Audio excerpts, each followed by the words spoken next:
আমরা এই চাইনিজের জালটা পেতে দেখব কেমন মাছ পড়ে। তো চলো বন্ধুরা, দেখা যাক। এর মধ্যে আটা দিয়েছি, নতুন ভাবে মাছ ধরার টেকনিক।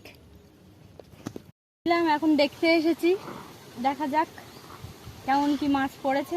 তো চলো। 5 ঘন্টা হয়ে গেছে, এবার আমরা তুলব।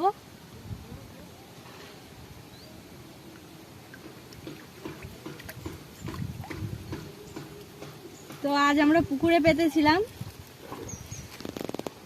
ছোট ছোট পুঁটি মাছ পড়েছে। কাল মাঠে পেতে দেখবো কেমন কি মাছ পড়ে।